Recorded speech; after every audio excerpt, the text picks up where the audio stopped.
First and foremost, I want to say thank you to my Lord and Savior, Jesus Christ. If it wasn't for him, this would not be possible. Low nose boxing. So you already know what to do. Hit the like button, share the video, subscribe to my channel, man.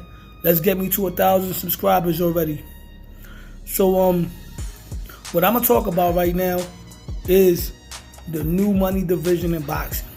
Usually in boxing, the money division, quote unquote, the glamour division, is usually 147 pounds, welterweight.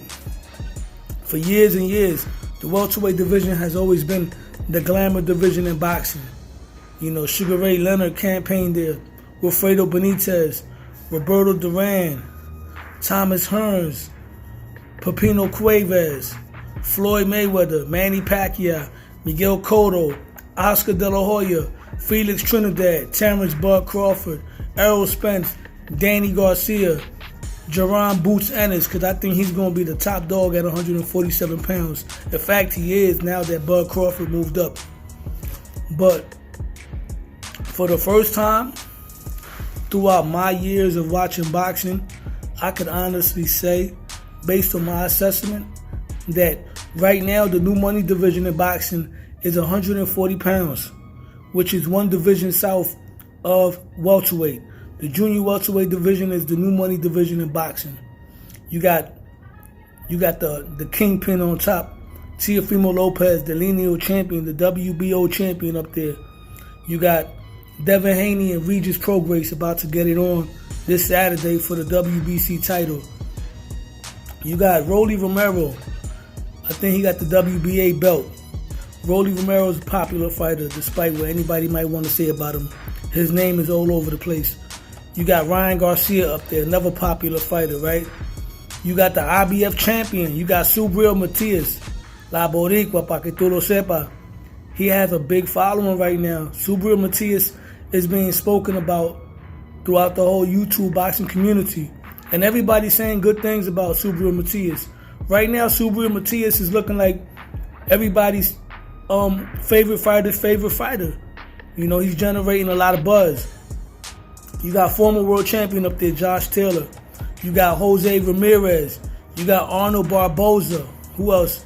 You got the young, slick, skilled fighter in Richardson Hitchens, right?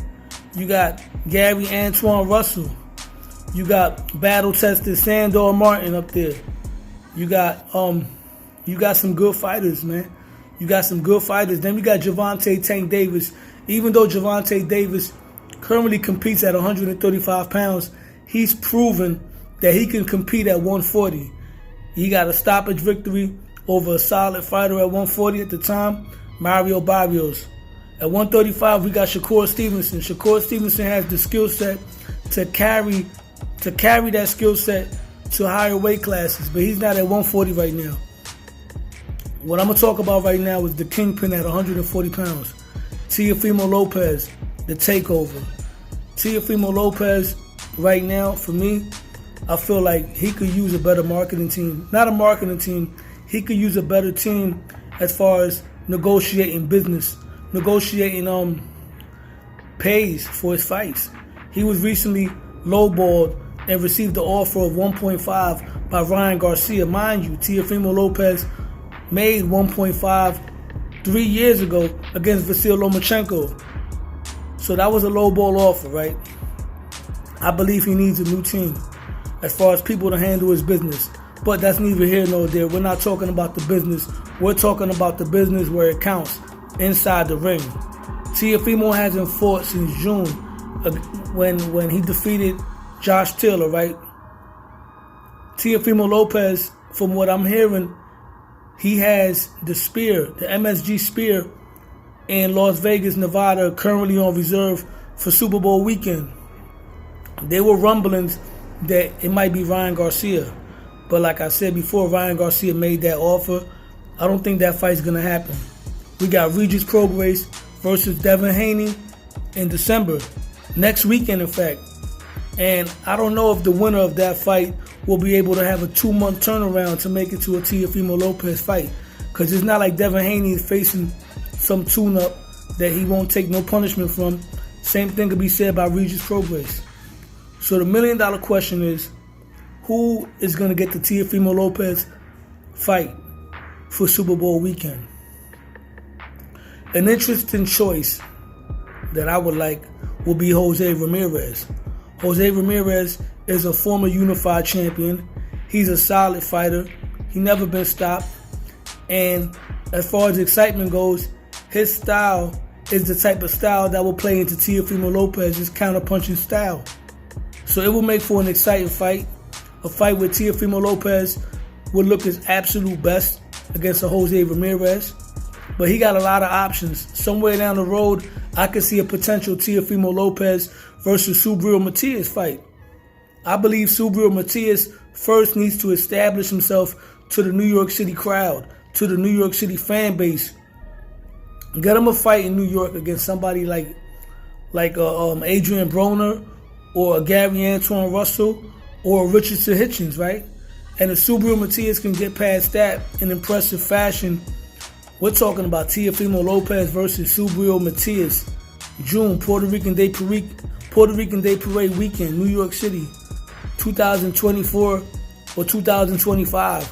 But I would prefer 2024. We got Teo versus Richardson Hitchens. Teo versus Devin Haney, Regis Prograis winner, somewhere down the road. There's a lot of good fights at 140 pounds. Despite the fact that there's other belt holders, the main champion, the lineal champion, the one that should be undisputed, but due to the politics of boxing and Josh Taylor being stripped of those belts, Teofimo Lopez only has the WBO belt and the Ring Magazine belt. But Teofimo Lopez, make no mistake about it, is the top dog at 140 pounds. And all roads at the end of the day lead to Teofimo Lopez. Coach Kenny even said, I was talking to Coach Kenny on the Rise Podcast. Shout out to the Rise Podcast. I asked Coach Kenny Ellis, who do you feel will be the biggest fight for Gervonta Tank Davis out of all the young guns between Teo, Devin Haney, and Shakur Stevenson? And Coach Kenny Ellis said Teofimo Lopez. He knows the superstar potential that Teofimo Lopez has. Unfortunately, Teofimo Lopez's team doesn't see it. I don't know what's going on. His promotional company or what. He needs better people around him to negotiate these paydays for him. Because he should not be getting a 1.5 for Ryan Garcia. But like I said before, I just had to make this short video. All roads lead to Teofimo Lopez. May everybody have a blessed holiday.